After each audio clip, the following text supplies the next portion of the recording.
जय हिंद आप सभी को। आज व्यापृस का प्रैक्टिस सेट नंबर 13 देखेंगे। इसके पहले का हम लोग 1 से लेकर 12 तक प्रैक्टिस सेट कर चुके हैं। ये जो है ना यूथ पब्लिकेशन का प्रैक्टिस सेट है। इसका 12 प्रैक्टिस सेट हम कंप्लीट कर चुके हैं। इसका आज प्रैक्टिस सेट नंबर 13 देखेंगे। आप लोग सभी लोग जो है ना क्लास को शेयर कर दीजिए, लाइक कीजिए, और अगर चैनल पर नए चैनल को सब्सक्राइब जरूर कर लीजिए। तो चलिए प्रैक्टिस सेट नंबर 13 स्टार्ट करते हैं। क्वेश्चन को जो है ना ध्यानपूर्वक देखिएगा, आपको सारा क्वेश्चन याद हो जाएगा। और क्लास जो है ना 1 से लेके क्वेश्चन नंबर 1 से लेके आप लोग को 100 नंबर क्वेश्चन तक देखना है। और इसका पीडीएफ हम अपने टेलीग्राम चैनल पे डाल चुके हैं। फुल पीडीएफ पूरा 15 सेट इस बुक में दिया हुआ है। टोटल 15 सेट का जो है ना टोटल पीडीएफ हम डाल चुके हैं टेलीग्राम चैनल पे। इसका लिंक डिस्क्रिप्शन में डाला हुआ है, आप लोग ज्वाइन कर लीजिए। चलिए प्रैक्टिस सेट नंबर 13 स्टार्ट करते हैं। आप लोग कमेंट में आंसर जरूर दीजिएगा, और क्लास को जो है ना लास्ट तक जरूर देखिएगा। स्टार्टिंग से लेकर लास्ट तक जरूर देखिएगा, आपको सारा क्वेश्चन जो है ना याद हो जाएगा। और प्रैक्टिस सेट आप लोग देते हैं ये नहीं देते, आप लोग कमेंट में जरूर बताइएगा कि प्रैक्टिस सेट जो होता है ग्रुप में 3 बजे जो फुल प्रैक्टिस सेट होता है बिहार के लिए, वो आप लोग प्रैक्टिस सेट देते हैं ना, जो सभी लोग देख रहे हैं क्लास को। अगर आप लोग नहीं देते हैं ना तो जुड़ जाइए। क्लास का टेस्ट ग्रुप होता है, जो टेस्ट ग्रुप है ना जिसमें प्रैक्टिस सेट होता है बिहार का, आप लोग सभी लोग ज्वाइन कर लीजिए। इसका डिस्क्रिप्शन में लिंक डला हुआ है सभी ग्रुप का, तो सभी लोग ज्वाइन कर लीजिए। तो चलिए प्रैक्टिस सेट नंबर 13 स्टार्ट करते हैं।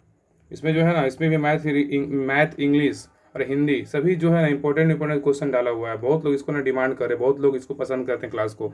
तो इसलिए जो है ना इसका सारा प्रैक्टिस सेट हम 15 कंप्लीट करवा देते हैं।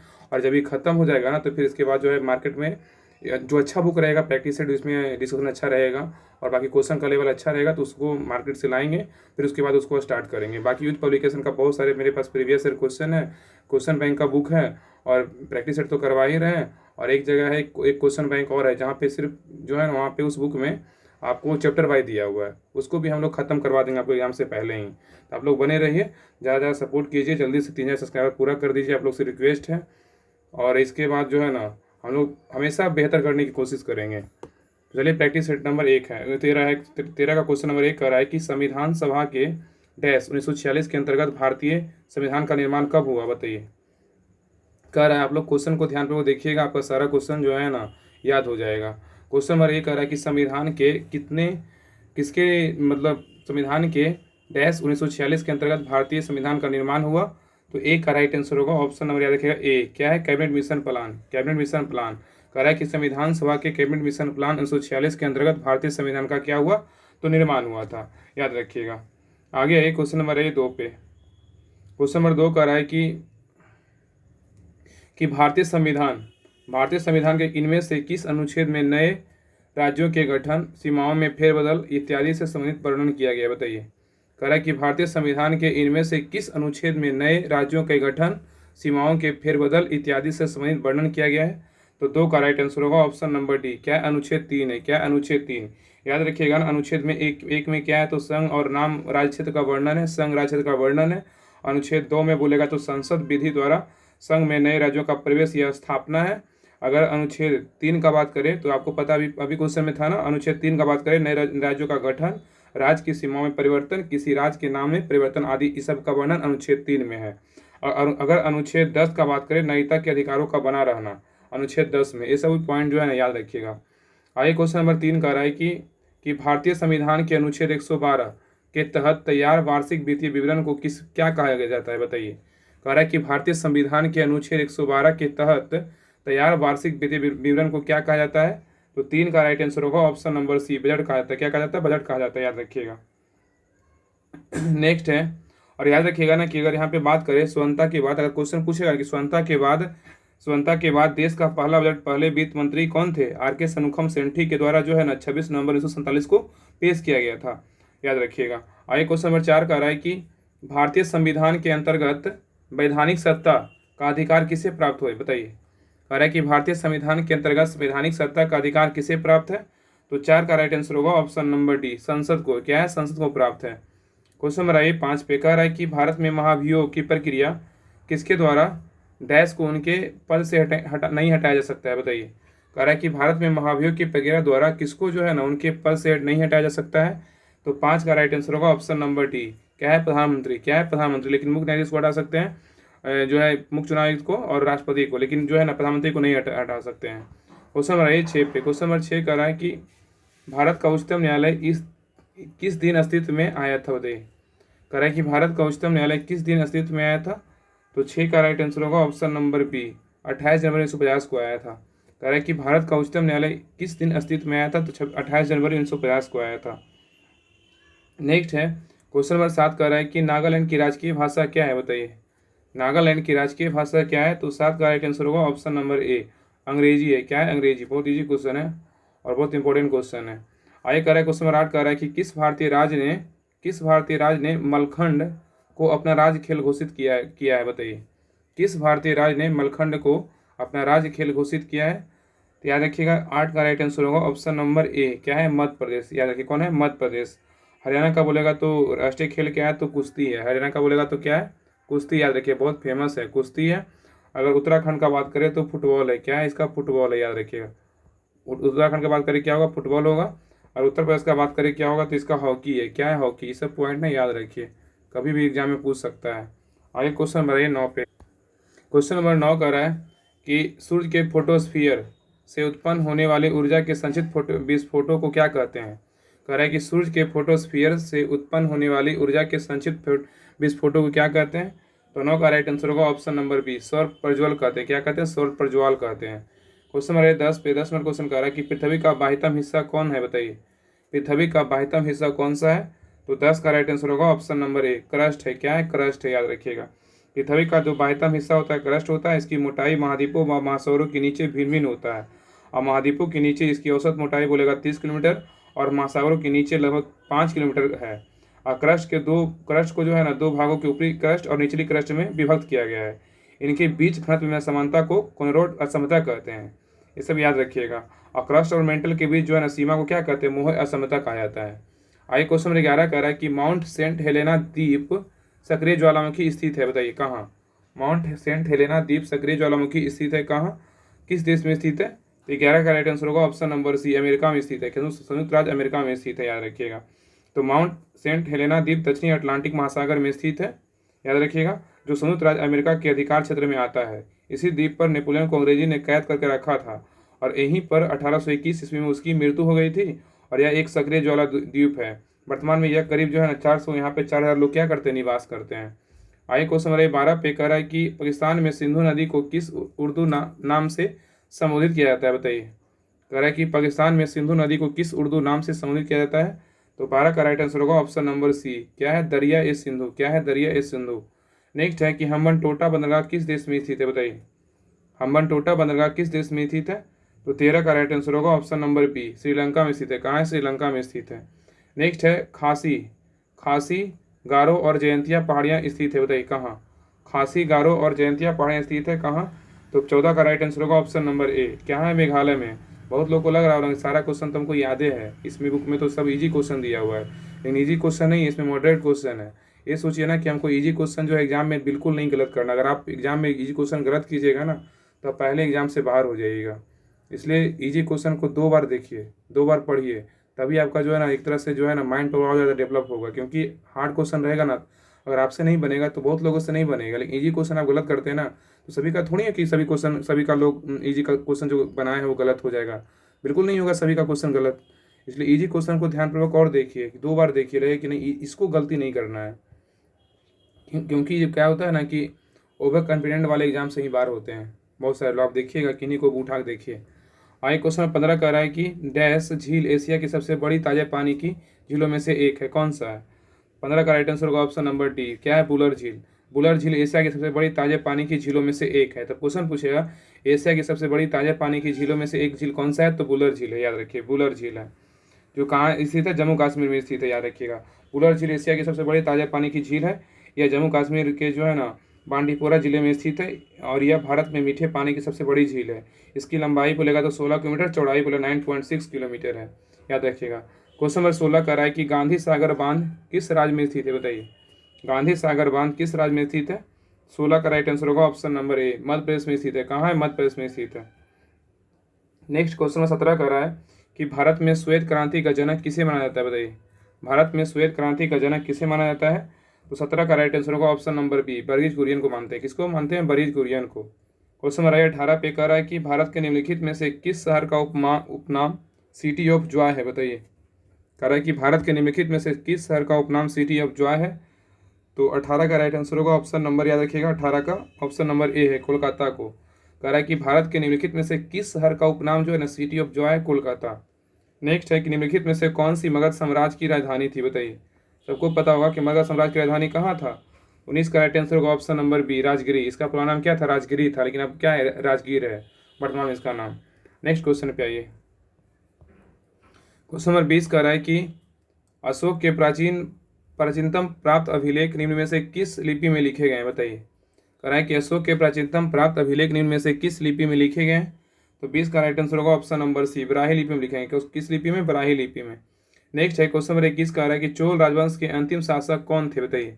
चोल राजवंश के अंतिम शासक कौन थे। 21 का राइट आंसर होगा ऑप्शन नंबर बी, राजन चोल तृतीय थे। कह रहा है कि चोल राजवंश के अंतिम शासक कौन थे, राजन चोल तृतीय। क्वेश्चन में रहिए 22 पे, कह रहा है कि निम्नलिखित में से कौन सा युग्म सुमेलित है, बताइए। कह रहा है कौन सा इसमें जो है ना सही है। तो 22 का राइट आंसर होगा ऑप्शन नंबर बी, क्या है, बी। तिजारा मंदिर जो है ना राजस्थान में है, बिल्कुल सही। तिजारा मंदिर कहाँ है, राजस्थान में, बिल्कुल सही है। अगर यहाँ पे बात करें खजुराहो मंदिर कहाँ है, खजुराहो मंदिर जो है ना आंध्र प्रदेश नहीं होगा, यहाँ पे होगा मध्य प्रदेश। खजुराहो मंदिर कहाँ है, तो मध्य प्रदेश में स्थित है, याद रखिएगा। वेंकटेश्वर मंदिर कहाँ स्थित है, ये स्थित है आंध्र प्रदेश में। कहाँ स्थित है, आंध्र प्रदेश में स्थित है वेंकटेश्वर मंदिर।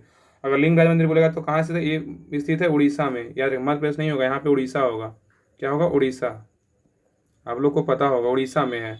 तो खजुराहो मंदिर बोलेगा तो मध्य प्रदेश, तिजारा मंदिर बोलेगा तो राजस्थान, बिल्कुल सही है। और वेंकटेश्वर मंदिर बोलेगा ये आंध्र प्रदेश में होगा, ना कि उड़ीसा होगा। अलिंगराज मंदिर कहाँ है, ये उड़ीसा में स्थित है। ये सभी पॉइंट याद रखिएगा। आगे है कि डैश फुतुहात ए फिरोज शाही में उसकी प्रशासनिक उपलब्धियों का रिकॉर्ड किया गया है, बताइए किसके। तो 23 का राइट आंसर होगा ऑप्शन नंबर डी, क्या है, फिरोज शाह तुगलक। फिरोज शाह तुगलक फुतुहात ए फिरोज शाही में उसकी प्रशासनिक उपलब्धियों का रिकॉर्ड दिया गया है। क्वेश्चन नंबर 24 पे कह रहा है कि खानवा का युद्ध किसके बीच लड़ा गया था, बताइए। खानवा का युद्ध किसके बीच लड़ा गया था। तो 24 का राइट आंसर होगा ऑप्शन नंबर क्या है, तो ए, क्या है, ऑप्शन नंबर ए, बाबर और राणा सांगा के बीच क्या हुआ था, खानवा का युद्ध। पानी पिया, खाना खाया, चांद देखा, घर गया, उसके बाद बाबर मर गया, आपको पता ही है। तो खानवा का युद्ध कब लड़ा गया था, तो याद रखिए खानवा का युद्ध जो है 1527 में लड़ा गया था। खानवा का युद्ध बोले 1527 में लड़ा गया था, ठीक है। और किसके बीच हुआ था, बाबर और राणा सांगा के बीच हुआ था। पहले पानीपत का युद्ध 1526, उसके बाद खास से पानी पिया खाना खाया तो 27, फिर पानी पिया खाना खाया चांद देखा, चंद्रिका बोलेगा तो 28, घाघरा का युद्ध 1529, फिर बाबर बोलेगा तो 29 में मर गया था। ये सब याद रखिएगा। तो खानवा का युद्ध हुआ था 1527 में, अब बाबर और राणा सांगा के बीच हुआ था। क्वेश्चन में रहिए 25 पे, कह रहा है कि 25 नंबर क्वेश्चन कि आगरा का लाल किला किस मुगल सम्राट द्वारा बनवाया गया था, बताइए। आगरा का जो लाल किला है किस मुगल सम्राट के द्वारा बनवाया गया था। तो 25 का राइट आंसर होगा ऑप्शन नंबर डी, अकबर के द्वारा बनाया गया। किसके द्वारा, अकबर के द्वारा बनाया गया था। नेक्स्ट है कि मध्ययुगीन काल में सरकी राजाओं ने अटाला मस्जिद को कहाँ बनवाया था, कहाँ बनवाया था, बताइए। मध्ययुगीन काल में सरकी राजाओं ने अटाला मस्जिद को कहाँ बनाया था। तो 26 का राइट आंसर होगा ऑप्शन नंबर बी, जौनपुर में बनाया था। कहाँ बनाया था, जौनपुर में बनवाया था। नेक्स्ट है कह रहा है कि निम्नलिखित राष्ट्रवादी नेताओं में से कौन मराठी समाचार पत्र केसरी के संस्थापक और संपादक थे, बताइए। कह रहा है कि निम्नलिखित राष्ट्रवादी नेताओं में से कौन मराठी समाचार पत्र केसरी के संस्थापक और संपादक थे। तो 27 का राइट आंसर होगा ऑप्शन नंबर ए, बाल गंगाधर तिलक थे। कौन थे, बाल गंगाधर तिलक। नेक्स्ट है क्वेश्चन नंबर 28 कह रहा है कि 15 अगस्त 1947 को भारतीय राष्ट्रीय कांग्रेस के अध्यक्ष कौन थे, बताइए। 15 अगस्त 1947 को भारतीय राष्ट्रीय कांग्रेस के अध्यक्ष कौन थे। तो 28 का राइट आंसर होगा ऑप्शन नंबर बी, जेबी कृपलानी थे। कौन थे, जेबी कृपलानी, याद रखिएगा। तो कह रहा है कि 15 अगस्त 1947 को भारतीय राष्ट्रीय कांग्रेस के अध्यक्ष कौन थे, जेबी कृपलानी थे। अगर यहाँ पे कुछ अगर इंपॉर्टेंट फैक्ट देखें ना, तो सरदार वल्लभ पटेल जो थे ना कांग्रेस के अध्यक्ष, और इनका जो स्थान था, तो सरदार वल्लभ पटेल थे कराची का अधिवेशन किए थे 1931 में। अगर जेबी कृपलानी का बात करें तो ये किए थे मेरठ में 1946। आप पंडित जवाहरलाल नेहरू का बोलेगा तो ये 2 अधिवेशन किए थे, 2 नहीं 3 किए थे पंडित जवाहरलाल नेहरू, याद रखिएगा। एक किए थे लाहौर का 1929 में, एक किए थे 1936 में लखनऊ का, एक फैजपुर किए थे 1937 में। ये तीनों पॉइंट ना, ये सब कुछ जो पॉइंट बोल रहे हैं इसको नोट करते जाइए, तो फिर आप याद कर लीजिए जैसे अभी आपको होता है। और हालांकि ध्यानपूर्वक सुनिएगा ना, आपका सारा क्वेश्चन याद हो जाएगा। तो सरदार वल्लभ भाई पटेल जो थे वो कराची अधिवेशन किए थे 1931 में। अगर जेबी कृपलानी का बात करें 1946 में किए थे मेरठ का, जो क्वेश्चन में पूछा हुआ है 1946। जेबी कृपलानी जो है ना, क्वेश्चन क्या कर रहा है 28 का, 46 में किए थे, 47 में। 15 अगस्त 1947 में भारतीय राष्ट्रीय कांग्रेस के अध्यक्ष कौन थे, तो जेबी कृपलानी। 46 में किए थे, इसका अध्यक्षता किए थे, याद रखिएगा। और पंडित जवाहरलाल नेहरू का बोले तो 1929 लाहौर, 1936 बोलेगा लखनऊ, और फैजपुर बोले 1937 में किए थे। और डॉक्टर राजेंद्र प्रसाद कौन किए थे, तो एक किए थे 1934 में, बम्बई के किए थे। ये सभी पॉइंट ना याद रखिएगा। आगे है क्वेश्चन नंबर 29। क्वेश्चन नंबर 29 कह रहा है कि खेड़ा जिले के किसानों की सहायता के लिए महात्मा गांधी ने सत्याग्रह का आयोजन किस वर्ष किया था, बताइए। कह रहा है खेड़ा जिले के किसानों की सहायता के लिए महात्मा गांधी ने सत्याग्रह का आयोजन किस वर्ष किया था, तो 29 का राइट आंसर होगा ऑप्शन नंबर सी, क्या है, 1918 में किए थे। कब किए थे, 1918 में किए थे, याद रखिएगा। चंपारण के किसान आंदोलन जो है ना, चंपारण के किसान आंदोलन के बाद खेड़ा, चंपारण में जो किसान आंदोलन हुआ था 1917 में हुआ था, याद रखिएगा। उसके बाद खेड़ा का जो है ना 1918 में एक किसान आंदोलन हुआ था, और वर्ष 1918 में ही भीषण दुर्भिक्ष के कारण गुजरात के खेड़ा जिले में पूरी फसल बर्बाद हो गई थी। तो कह रहा है क्वेश्चन है कि खेड़ा जिले के किसानों की सहायता के लिए महात्मा गांधी ने सत्याग्रह का आयोजन किस वर्ष किया था, 1918 में किया था, याद रखिएगा। आगे नेक्स्ट क्वेश्चन कह रहा है कि गवर्नर जनरल लॉर्ड डलहौजी ने किस साम्राज्य को चेरी नाम दिया था, बताइए। तो 30 का राइट आंसर होगा ऑप्शन नंबर ए, अवध साम्राज्य। क्या है, अवध साम्राज्य। कह रहा है कि गवर्नर जनरल लॉर्ड डलहौजी ने किस साम्राज्य को चेरी नाम दिया, अवध साम्राज्य। क्वेश्चन नंबर 31 पे कह रहा है कि दहेज प्रतिषेध अधिनियम कब लागू किया गया था, बताइए। कह रहा है कि दहेज प्रतिषेध अधिनियम कब लागू किया गया था, तो 31 का राइट आंसर होगा ऑप्शन नंबर क्या है, तो सी है, 1961 में। कब हुआ था, 1961 में लागू हुआ था। नेक्स्ट है क्वेश्चन 32 कह रहा है कि अर्थशास्त्र में एनडीपी का पूर्ण रूप क्या होता है, बताइए। इकोनॉमिक्स में एनडीपी का पूर्ण रूप क्या होता है, तो 32 का राइट आंसर होगा option number B, net domestic product होता है। क्या होता है, नेट डोमेस्टिक प्रोडक्ट होता है, एनडीपी का नेट डोमेस्टिक प्रोडक्ट होता है। नेक्स्ट है कह रहा है खुदरा भुगतान और निपटान प्रणाली के संदर्भ में एनपीसीआई का पूर्ण रूप क्या होता है, बताइए। कह रहा है खुदरा भुगतान और निपटान प्रणाली के संदर्भ में एनपीसीआई का पूर्ण रूप क्या होता है, तो 33 का राइट आंसर होगा ऑप्शन नंबर डी, क्या है, national payment corporation of India. NPCI national payment corporation of India होता है। नेक्स्ट कह रहा है कि बजट की घोषणा के लिए प्रयुक्त परिभाषिक शब्द इनमें से कौन सा है, बताइए। कह रहा है बजट की घोषणा के लिए प्रयुक्त परिभाषिक शब्द इनमें से कौन सा है, तो 34 का राइट आंसर होगा ऑप्शन नंबर बी, वार्षिक वित्तीय विवरण है। क्या है, वार्षिक वित्तीय विवरण। नेक्स्ट है कि राष्ट्रीय बांस मिशन किस मंत्रालय की प्रायोजित योजना है, बताइए। राष्ट्रीय बांस मिशन किस मंत्रालय की प्रायोजित योजना है, तो 35 का राइट आंसर होगा ऑप्शन नंबर ए, कृषि एवं किसान कल्याण मंत्रालय। क्या है, कृषि एवं किसान कल्याण। नेक्स्ट है क्वेश्चन 36 कह रहा है कि राष्ट्रीय पेंशन योजना एनपीएस किसके द्वारा विनियमित होता है, बताइए। राष्ट्रीय पेंशन योजना एनपीएस किसके द्वारा विनियमित होता है, तो 36 का राइट आंसर होगा ऑप्शन नंबर ए, पीएफआरडीए के द्वारा होता है। नेक्स्ट है अमृत का पूर्ण रूप क्या होता है, बताइए। अमृत का पूर्ण रूप क्या होता है, या तो अमृत बोल सकते हैं। तो 37 का राइट आंसर होगा ऑप्शन नंबर याद रखिए ए होगा, Atal mission for rejuvenation and urban transformation. AMRUT का जो फुल फॉर्म होता है ना, क्या होता है, Atal mission for rejuvenation and urban transformation होता है, याद रखिएगा। इसका जो शुरुआत हुआ था ना, अमृत का 2015 में हुआ था। ये सब क्वेश्चन याद रखिएगा, सब पॉइंट 2015 में स्टार्टिंग हुआ था। आइए क्वेश्चन नंबर 38 पे। क्वेश्चन नंबर 38 कह रहा है कि जो साथ ही परियोजना निम्नलिखित में से किस क्षेत्र से संबंधित है, बताइए। साथ ही परियोजना निम्नलिखित में से किस क्षेत्र से संबंधित है, तो 38 का राइट आंसर होगा ऑप्शन नंबर सी, क्या है, शिक्षा से। क्या है, शिक्षा से, याद रखिएगा। नेक्स्ट है कह रहा है कि सपाऊ नृत्य भारत के किस क्षेत्र से संबंधित है, बताइए। सपाऊ नृत्य भारत के किस क्षेत्र से संबंधित है, तो 39 का राइट आंसर होगा ऑप्शन नंबर बी, लद्दाख से। क्या है, लद्दाख से संबंधित है। नेक्स्ट 40 नंबर क्वेश्चन कह रहा है कि दुल्हनों द्वारा पहनी जाने वाली पोर्टलोई पोशाक किस राज्य से संबंधित है, बताइए। कह रहा है कि दुल्हनों द्वारा पहनी जाने वाली पोर्टलोई पोशाक किस राज्य से संबंधित है, तो 40 का राइट आंसर होगा ऑप्शन नंबर डी, मणिपुर से। क्या है, मणिपुर से। नेक्स्ट क्वेश्चन पे आए, कह रहा है कि डेज ऑफ ग्रेस किस टेनिस लेजेंड की जीवनी है, बताइए। कह रहा है कि डेज ऑफ ग्रेस किस टेनिस लेजेंड का जीवनी है, 41 का राइट आंसर होगा option number D, Arthur S का। क्या है, Arthur S. Next question number 42 पे कह रहा है कि भारत में किस तिथि को राष्ट्रीय मतदाता दिवस के रूप में मनाते हैं, बताइए। याद रखिएगा कि 42 का राइट आंसर होगा ऑप्शन नंबर क्या है, तो डी, 25 जनवरी को क्या मनाते हैं, राष्ट्रीय मतदाता दिवस मनाते हैं। 25 जनवरी को राष्ट्रीय मतदाता दिवस बोलेगा तो 25 जनवरी को मनाते हैं। और यहाँ पे बात करें 26 जनवरी को पता है गणतंत्र दिवस मनाते हैं। अगर यहाँ पे बात करें 24 जनवरी को क्या मनाते हैं, राष्ट्रीय बालिका दिवस। 24 जनवरी को राष्ट्रीय बालिका दिवस मनाते हैं। और 21 जनवरी को क्या मनाते हैं, मेघालय का स्थापना हुआ था 21 जनवरी को, याद रखिएगा। नेक्स्ट है इनमें से किस वर्ष में ए आर रहमान ने 2 ऑस्कर जीते थे, बताइए। इनमें से किस वर्ष में ए आर रहमान ने 2 ऑस्कर जीते थे, तो 43 का राइट आंसर होगा ऑप्शन नंबर डी, 2009 में। क्या है, 2009 में जीते थे। नेक्स्ट है कह रहा है कि विश्व स्वास्थ्य संगठन WHO वर्ल्ड हेल्थ ऑर्गेनाइजेशन का मुख्यालय कहाँ स्थित है, बताइए। WHO का मुख्यालय कहाँ स्थित है, तो 44 का राइट आंसर होगा ऑप्शन नंबर डी। क्या है? डी है, जिनेवा स्विट्जरलैंड में स्थित है। और WHO का स्थापना हुआ था ना 7 अप्रैल 1948 को, याद रखिए 7 अप्रैल 1948 को स्थापना हुई थी। इसलिए जो है ना 7 अप्रैल क्या मनाते हैं, वर्ल्ड जो है ना विश्व स्वास्थ्य दिवस मनाते हैं 7 अप्रैल को। इसका जो स्थापना होता है 7 अप्रैल 1948 को स्थापना होता है, इसीलिए 7 अप्रैल को क्या मनाते हैं, तो विश्व स्वास्थ्य दिवस मनाते हैं। इसका मुख्यालय कहाँ है? जिनेवा स्विट्जरलैंड में स्थित है, याद रखिएगा। आगे क्वेश्चन नंबर 45 पे कह रहा है कि सतीश धवन अंतरिक्ष केंद्र, बोल रहा है कि सतीश धवन अंतरिक्ष केंद्र कहाँ स्थित है, बताइए। तो 45 का राइट आंसर होगा ऑप्शन नंबर सी, आंध्र प्रदेश में स्थित है। कहाँ है? आंध्र प्रदेश में स्थित है, याद रखिएगा। नेक्स्ट है, कह रहा है कि एलसीडी का मूल प्रकार का मॉनिटर है। एलसीडी का पूर्ण रूप क्या है, बताइए। याद रखिए 46 का राइट आंसर होगा ऑप्शन नंबर क्या है, तो 46 का ऑप्शन नंबर सी है, लिक्विड क्रिस्टल डिस्प्ले है। एलसीडी का बोलेगा लिक्विड क्रिस्टल डिस्प्ले है। नेक्स्ट क्वेश्चन नंबर 47 कह रहा है कि हैक प्रोग्रामिंग भाषा को किस कंपनी ने विकसित किया था, बताइए। कह रहा है कि हैक प्रोग्रामिंग भाषा को किस कंपनी ने विकसित किया था। तो 47 का राइट आंसर होगा ऑप्शन नंबर सी, फेसबुक। क्या है? फेसबुक, याद रखिएगा। नेक्स्ट क्वेश्चन पे आइए। क्वेश्चन नंबर 48 कह रहा है कि एक आईपी एड्रेस में कितने बिट्स होते हैं, बताइए। एक आईपी एड्रेस में कितने बिट्स होते हैं।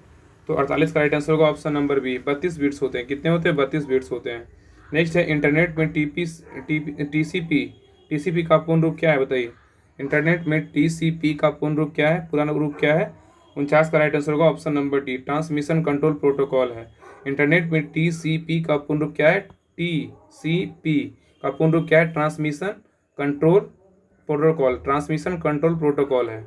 नेक्स्ट है, भारतीय भौतिक मात्रा जर्ग की इकाई क्या है, बताइए। भौतिक मात्रा जर्ग की इकाई क्या है। तो 50 का राइट आंसर होगा ऑप्शन नंबर, याद रखिए 50 का क्या होगा, बी होगा, मीटर प्रति सेकेंड घन है। क्या है? मीटर प्रति सेकेंड घन है। नेक्स्ट है, 51 नंबर क्वेश्चन कर रहा है कि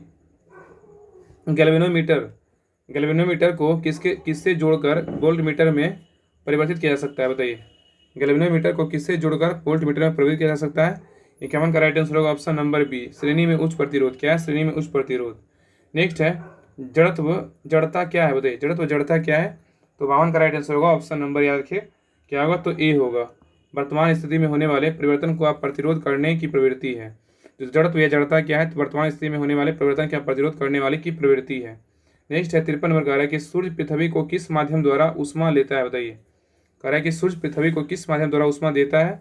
तो 53 का राइट आंसर होगा ऑप्शन नंबर सी, विकिरण द्वारा। क्या है? विकिरण द्वारा, याद रखिएगा। नेक्स्ट क्वेश्चन पे 54 नंबर पे कह रहा है कि निम्नलिखित में से किस प्रकार के दर्पण में प्रकाश का पार्श्व व्युत्क्रमण प्रदर्शित होता है, बताइए।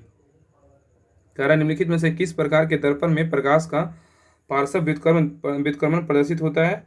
तो 54 का राइट आंसर होगा ऑप्शन नंबर डी, समतल दर्पण। क्या है? समतल दर्पण, याद रखिएगा। नेक्स्ट क्वेश्चन नंबर 55 कह रहा है कि इनमें से किसे कैवेंडिश प्रयोगशाला में काम करते समय 1932 में न्यूट्रॉन की खोज की थी, बताइए। कह रहा है इनमें से किस कैवेंडिश प्रयोगशाला में इनमें से किसने कैवेंडिश प्रयोगशाला में काम करते समय 1932 में न्यूट्रॉन की खोज की थी। 55 का राइट आंसर होगा option number A, James Chadwick था। कौन था? James Chadwick. नेक्स्ट क्वेश्चन पे कह रहा है कि जंग लगने के लिए 3 घटक होने आवश्यक होते हैं, जो हैं कौन, बताइए। तो 56 का राइट आंसर होगा ऑप्शन नंबर बी है, लोहा, ऑक्सीजन और आर्द्रता है। कह रहा है कि जंग लगने के लिए 3 घटक होने आवश्यक होते हैं, जो है लोहा, ऑक्सीजन है और आर्द्रता है। क्वेश्चन नंबर आइए 57 पे। क्वेश्चन नंबर 57 कह रहा है कि समूह के नीचे बढ़ने पर संयोजी इलेक्ट्रॉनों द्वारा अनुभव किया जाने वाला प्रभावी नाभिकीय आवेश को क्यों घटता है, बताइए। कह रहा है कि समूह के नीचे बढ़ने पर संयोजी इलेक्ट्रॉनों द्वारा अनुभव किया जाने वाला प्रभावी नाभिकीय आवेश को क्यों घटता है। तो 57 का राइट आंसर होगा ऑप्शन नंबर डी। क्या है? डी, सबसे बाहरी इलेक्ट्रॉन नाभिक से बहुत दूर होते हैं। सबसे बाहरी इलेक्ट्रॉन नाभिक से क्या होते हैं? बहुत दूर होते हैं। क्वेश्चन नंबर 58 पे कह रहा है 58 नंबर कि ग्रेफीन के बारे में निम्नलिखित में से कौन सा कथन सही है, बताइए। ग्रेफीन के बारे में निम्नलिखित में से कौन सा कथन सही है। तो 58 का राइट आंसर होगा ऑप्शन नंबर ए, यह कार्बन आधारित नैनो स्ट्रक्चर है। क्या है? यह कार्बन आधारित नैनो स्ट्रक्चर है। नेक्स्ट क्वेश्चन हमारे 59 पे कह रहा है कि केसिका फीड फाउंटेन पेन का आविष्कार किसने किया था, बताइए। केसिका फीड फाउंटेन पेन का आविष्कार किसने किया। 59 का राइट आंसर होगा option number C, L.E. Waterman ने किया। नेक्स्ट है, कह रहा है कि मानव लिंग गुणसूत्र बच्चे का लिंग निर्धारण करते हैं, जहाँ XX परिणाम क्या है, बताइए। मानव लिंग गुणसूत्र बच्चे का लिंग निर्धारण करते हैं, जहाँ XX परिणाम क्या है। तो 60 का राइट आंसर होगा ऑप्शन नंबर बी। क्या है? तो लड़की है। क्या है? लड़की, याद रखिएगा। नेक्स्ट आइए, और याद रखिएगा मानव जाति में जो है ना 23 जोड़े होते हैं। कितने जोड़े होते हैं? 23 जोड़े होते हैं। इसको अगर गुणसूत्र बोलेगा तो 46 गुणसूत्र होते हैं। इनमें से 22 जोड़ियाँ के गुणसूत्र स्त्रियों और पुरुषों के समान अपने अपने जोड़ीदार के समजात होते हैं। इसे ऑटोसोम्स कहते हैं। पुरुषों में 23 जोड़ी समजात नहीं होते हैं। माता पिता से जिन संतान को एक्स गुणसूत्र मिलते हैं वही संतान पुत्री हो, और जिसमें एक्स वाई मिलेगा तो क्या होगा, संतान पुत्र होगा। नेक्स्ट आई क्वेश्चन 61 पे कर रहा है कि निम्नलिखित में से कौन सा एक कोशिकीय जीव का उदाहरण है, बताइए। कह रहा है निम्नलिखित में से कौन सा एक कोशिकीय जीव का उदाहरण है। तो 61 का राइट आंसर होगा ऑप्शन नंबर डी। क्या है, डी। सभी विकल्प क्या है, सही है। यूग्लिना, अमीबा और पैरानिमिशियम। तो कह रहा है कि निम्नलिखित में से कौन सा एक कोशिकीय जीव का उदाहरण है, तो सभी, यूग्लिना भी है और अमीबा भी है, पैरामिशियम भी, सभी क्या है, एक कोशिकीय जीव है। नेक्स्ट कह रहा है क्वेश्चन नंबर 62, कह रहा है कि हमारे शरीर की कौन सी कोशिकाएं लोकप्रिय रूप से मानव शरीर के सैनिक कहलाती है। बताइए। कह रहा है कि हमारे शरीर की कौन सी कोशिकाएं लोकप्रिय रूप से मानव शरीर के सैनिक कहलाती है। तो 62 का राइट आंसर होगा ऑप्शन नंबर बी, श्वेत रक्त कोशिकाएं। क्या है, श्वेत रक्त कोशिकाएं, याद रखिएगा। नेक्स्ट क्वेश्चन नंबर 63 कह रहा है कि हृदय की धड़कन की गति निम्नलिखित में से किससे बढ़ती है, बताइए। हृदय की धड़कन की गति निम्नलिखित में से किससे बढ़ती है। तो 63 का राइट आंसर होगा ऑप्शन नंबर बी, अनुकंपी तंत्रिका से। क्या, अनुकंपी तंत्रिका से। नेक्स्ट क्वेश्चन पे आइए। क्वेश्चन नंबर 64 कह रहा है कि विक्रमशिला गंगा डॉल्फिन वन जीव अभयारण्य निम्नलिखित में से किस राज्य में स्थित है, बताइए। कह रहा है विक्रमशिला गंगा डॉल्फिन वन जीव अभयारण्य निम्नलिखित में से किस राज्य में स्थित है। 64 का राइट आंसर होगा ऑप्शन नंबर बी, बिहार में स्थित है। कहाँ है, बिहार में स्थित है, याद रखिएगा। विक्रमशिला गंगा डॉल्फिन वन जीव अभयारण्य बिहार के भागलपुर जिले में स्थित है, याद रखिएगा। अब 5 अक्टूबर क्या मनाते हैं, डॉल्फिन दिवस मनाते हैं, याद रखिए। 5 अक्टूबर क्या मनाते हैं, डॉल्फिन दिवस मनाते हैं। नेक्स्ट है 65 नंबर क्वेश्चन कह रहा है कि समलैंगिक विवाह को मान्यता देने वाला पहला बाल्टिक देश कौन सा है, बताइए। समलैंगिक विवाह को मान्यता देने वाला पहला बाल्टिक देश कौन है। तो 65 का राइट आंसर होगा ऑप्शन नंबर ए, एस्टोनिया है। क्या है, एस्टोनिया। सभी लोग जो है ना, अगर पसंद आ रहा है क्लास, सभी लोग लाइक जरूर कीजिए, और चैनल पे नए सब्सक्राइब किए, चैनल पे नए हैं तो चैनल को भी सब्सक्राइब जरूर कीजिए। बहुत मेहनत से जो है आप लोग के लिए क्लास लाया जाता है, इसलिए सभी लोग सब्सक्राइब जरूर कीजिए और क्लास को लाइक जरूर कीजिए। इससे मोटिवेट होकर के जो है ना और मेहनत करने की जो है ना एक क्षमता बढ़ता है, अंदर से एनर्जी आता है। सभी लोग क्लास को लाइक कीजिए और हर ग्रुप में शेयर जरूर कीजिए। और अगर चैनल पे एकदम नए हैं ना तो जरूर सब्सक्राइब कर लीजिए और नोटिफिकेशन ऑन कर लीजिए कि जब भी क्लास आए। और टेलीग्राम ग्रुप से जुड़ जाइए, एक जहाँ पे पीडीएफ डालते हैं और जहाँ पे टेस्ट होता है। सभी लोग में जो वहाँ पे टेलीग्राम में जुड़ जाइएगा ना, वहाँ पे बहुत सारा कंटेंट आपको मिलेगा जिससे आपको एग्जाम में ना बहुत फायदा मिलेगा। आप जुड़ के देखिए, आपको लगेगा ना कि ऐसा टेलीग्राम चैनल ना कभी आप नहीं देखे थे। उसमें बहुत जितना हमसे होता है ना, बहुत उसमें जो है मटेरियल डाला जाता है। सभी लोग जुड़ जाइए। उसमें नोटिफिकेशन भी आपको पता चला है कि हाँ कब क्लास आया, कौन क्लास आया नहीं आया, आप लोग को मिलते रहेगा। और इसमें होमवर्क आपको पता है कि बिहार इसका होमवर्क स्टार्ट किए हैं। अभी आज जो है ना 9वां डे का होमवर्क गया है, बाकी 8 दिन का होमवर्क पहले से हम लोग कंप्लीट करवा चुके हैं। बाकी उसका होमवर्क का डिस्कशन भी आता है। सभी लोग जरूर ज्वाइन कर लीजिए टेलीग्राम चैनल, आपको सारा इन्फॉर्मेशन जो है ना टेलीग्राम चैनल पर ही आपको मिलेगा। और टेस्ट ग्रुप भी जरूर ज्वाइन कर लीजिए। आगे क्वेश्चन नंबर 56 कह रहा है कि 200 अंतर्राष्ट्रीय मैच खेलने वाले पहले पुरुष फुटबॉलर कौन बने, बताइए। इसका आंसर बता दिए ना। कह रहा है 200 अंतर्राष्ट्रीय मैच खेलने वाले पहले पुरुष फुटबॉलर कौन बने हैं। तो 66 का राइट आंसर होगा option number B, Cristiano Ronaldo है। क्या है, क्रिस्टियानो रोनाल्डो। नेक्स्ट है 67 नंबर करें, एशियन चैंपियन में पदक जीतने वाली पहली भारतीय तलवारबाज खिलाड़ी कौन है, बताइए। एशियन चैंपियन में पदक जीतने वाली पहली भारतीय तलवारबाज खिलाड़ी कौन है। या देखिए, तलवारबाज जो है ना किनके पास तलवार रहता है, भवानी देवी माँ दुर्गा के पास रहता है ना, भवानी। तो 67 का राइट आंसर होगा ऑप्शन नंबर डी। क्या है, भवानी देवी, याद रखिएगा। नेक्स्ट है भारत के राष्ट्रीय खेलों के 33वें संस्करण का आयोजन किस राज्य में किया जाएगा, बताइए। कह रहा है कि भारत के राष्ट्रीय खेलों के 37वें संस्करण का आयोजन किस राज्य में किया जाएगा। तो 68 का राइट आंसर होगा ऑप्शन नंबर क्या है, तो सी है, गोवा में। क्या है, गोवा में। नेक्स्ट है क्वेश्चन नंबर 69 पे कह रहा है स्क्वैश विश्व कप 2023 इस आयोजन हो चुका है। कह रहा है स्क्वैश विश्व कप 2023 का टाइटल किस देश ने जीता है, बताइए। स्क्वैश विश्व कप 2023 का टाइटल किस देश ने जीता है। 69 का राइट आंसर होगा ऑप्शन नंबर सी। क्या है, मिस्र जीता है। कौन जीता है, मिस्र। नेक्स्ट क्वेश्चन नंबर आइए 70 पे कह रहा है किसे research and analysis wing RAW रखिए। कह रहा है कि किसे research and analysis wing RAW के नए प्रमुख के रूप में नियुक्त किया गया है। 70 का राइट आंसर होगा ऑप्शन नंबर देखिए ए, रवि सिन्हा। क्या है, रवि सिन्हा। नेक्स्ट है क्वेश्चन नंबर 71 पे आइए। इसका मैथ रीजनिंग क्वेश्चन है, इसका टिक कर देना, आप लोग बना लीजिएगा, ठीक है। बाकी तो पीडीएफ हम सेंड कर दिए हैं सारा। इसका 71 का राइट आंसर होगा ऑप्शन नंबर क्या होगा, 71 का ए होगा। क्या, 71 का ए। वही 72 पे 72 का बोले राइट आंसर क्या होगा, 72 का आंसर होगा राइट आंसर ऑप्शन नंबर क्या होगा, डी होगा। 72 का डी होगा। 73 का बात करें, 73 का राइट आंसर होगा 73 का ऑप्शन नंबर क्या होगा, 73 का डी होगा। 73 का डी होगा, 73 का। नेक्स्ट है 74 नंबर क्वेश्चन है। 74 का राइट आंसर होगा ऑप्शन नंबर डी होगा। 74 क्या होगा, ऑप्शन नंबर डी। 74 क्या है, मिरर दर्पण में लिखा हुआ है, मिरर में देखना है। आगे है 75 नंबर क्वेश्चन कर रहा है, 75 का राइट आंसर क्या होगा? तो 75 का राइट आंसर होगा ऑप्शन नंबर बी है। इधर आइए, ऑप्शन इधर दिया हुआ है। 75 का राइट आंसर होगा ऑप्शन नंबर क्या है? बी है। क्या है? बी। 76 का बात करें, 76 का राइट आंसर क्या होगा? 76 का डी है। 76 क्या है? डी है। 77 का बात करें, 77 का राइट आंसर क्या है? तो ए है। 77 का ए है, 6000। नेक्स्ट है 78, 78 का राइट आंसर होगा 78 का ऑप्शन नंबर क्या है? 78 का ए है। 78 का ए है। 79 का बात करें, 79 का राइट आंसर क्या है? 79 का ऑप्शन नंबर डी है। 79 का क्या है? डी है। नेक्स्ट है 80 का जो है, 80 का राइट आंसर क्या है? तो 80 का राइट आंसर होगा ऑप्शन नंबर क्या है? तो 80 का ए होगा। क्या है? 80 का राइट आंसर क्या है? तो ऑप्शन नंबर ए है, 80 का ए। अब भाई 81 पे, 81 से जो है इंग्लिश का क्वेश्चन होगा। 10 इंग्लिश का है, 10 हिंदी का है। इसको ध्यानपूर्वक देखिएगा। आगे कह रहा है 81 नंबर कह रहा है कि select the option that can be use as one word substitute for the given group of words causing a mood of gloom and depression. इसका क्या होगा? तो 81 का राइट आंसर होगा ऑप्शन नंबर सी। क्या है? डिसमेल। क्या है? डिसमेल, याद रखिएगा। नेक्स्ट है, याद रखिएगा, डिसमेल मतलब क्या होता है? निराशजनक होता है, याद रखिएगा। और इस और एप्रेंसिस मतलब क्या होता है? भयभीत। और डिवेस्टेंट मतलब क्या होता है? उजरा या नष्ट। और डिसोलेट मतलब क्या होता है? निर्जन या वीरान होता है। आइए क्वेश्चन 82 पे। क्वेश्चन 82 करा है कि select the most appropriate meaning of the given item in a fix. In a fix का क्या होगा? इसमें बोल रहा है select the most appropriate meaning of the given item दिया हुआ इन ए फिक्स, क्या होगा? 82 का राइट आंसर होगा option number A, in a difficult situation. In a difficult situation है। नेक्स्ट क्वेश्चन है 83 पे कह रहा है कि the flowing sentences has been split into 4 segment. Identify the segment that can contains a grammatical error. इसमें error दिया हुआ, किस कौन सा वर्ड में कौन एरर है? How many language do most children in India known. इसको पढ़ने के बाद सोचे कि हाँ इसमें कौन सा एरर सब्जेक्ट मतलब वर्ड लिखा हुआ है। तो 83 का जो है ना राइट आंसर होगा ऑप्शन नंबर ए होगा। क्या होगा? ए। इन इंडिया नोन होगा। क्या होगा? In India known. यहाँ पे है ना इन इंडिया क्या है? नोन। ये गलत है। यहाँ पे क्या होगा? यहाँ पे इन इंडिया, यहाँ पे क्या होगा? उन बाग में नोन के स्थान पे ना नो होगा। इन इंडिया नोन नहीं होगा, इन इंडिया नो होगा, इसलिए यहाँ पे गलत है। आगे है क्वेश्चन 84 पे कर है, 84 नंबर क्वेश्चन कर रहा है कि select the most appropriate antonyms of the given word. Ally क्या होगा? एली का बोले तो एली मतलब होता है ना, एली मतलब याद रखिए मित्र होता है।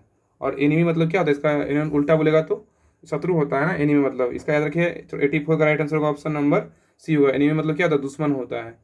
नेक्स्ट क्वेश्चन पे कह रहा है कि select the most appropriate antonyms of the given word.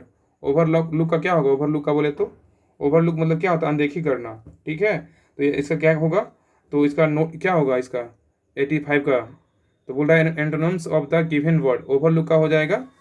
85 का राइट आंसर होगा ऑप्शन नंबर क्या होगा? तो बी होगा। 85 का ऑप्शन नंबर बी होगा। नोटिस। नोटिस मतलब क्या होता है? ध्यान देना। यहाँ पे ओवरलुक मतलब होता है अनदेखी करना। यहाँ पे नोटिस मतलब क्या होता है? ध्यान देना। आगे आएगी 86 नंबर क्वेश्चन पे कह रहा है कि select the most appropriate meaning of the given item. Open ended. Open ended क्या होगा? ओपन इंडेड मतलब होता है कोई निर्धारित सीमा ना होना। इसका हो जाएगा 86 का राइट आंसर होगा ऑप्शन नंबर क्या होगा? सी होगा। Having no planned ending. Having no planned ending, याद रखिएगा। नेक्स्ट है 87 पे आइए, कह रहा है कि select the most appropriate synonyms of the given word. Crust का क्या होगा? क्रस्ट का बोले तो क्रस्ट का याद रखिए 87 का right answer option number D होगा। सेल। क्या होगा? सेल। क्रस्ट मतलब होता है पपड़ी या छाल होता है। सेल मतलब क्या होता है? आवरण या कोष होता है। और रूट मतलब पता है, रूट पता है ना, रूट मतलब जड़ होता है, कारण। और कोर मतलब गुर्दा या मूल होता है। कर्नेल मतलब गुठली होता है। 88 पे आई कह रहा है कि select the most appropriate option to fill in the blanks. इसमें खाली समय भरना है। Regulant plains pandas are black and white Chinese bears that are on the extinction. क्या होगा? 88 का जो राइट आंसर होगा ऑप्शन नंबर बी होगा। क्या होगा? ऑप्शन नंबर बी, याद रखिए। क्या ऑप्शन नंबर क्या है? तो बी होगा। क्या होगा? ऑप्शन नंबर बी, वेर्ज होगा। क्या होगा? वेर्ज, याद रखिएगा। 88 का उपयुक्त वाक्य में जो है ना, इसमें वेर्ज मतलब होता है कगार या हद करना प्रयोग उपयुक्त अर्थ देता है। अन्य विकल्पों में से क्या है? तो अन्य भिन्न है। लाइन मतलब होता है पंक्ति। मार्जिन मतलब होता है हाशिया किनारा। पीक मतलब होता है शिखर। नेक्स्ट 89 कर रहा है कि select the incorrectly spelled word. इसमें इनकरेक्टली बोल रहा है, कौन सा इनकरेक्टली है? तो याद रखिए 89 का जो है ना आंसर सी होगा। क्या होगा? एच। एच जो है ना ये गलत है।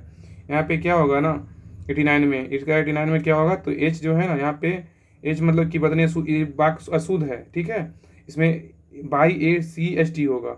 By A C H T मतलब कि क्या होता है? नौका होता है। यहाँ पे by A T C H लिखा है ना, यहाँ पे होगा बाई बाई बाई बाई, याद रखिए Y A C H T होगा। Y A C H T होगा।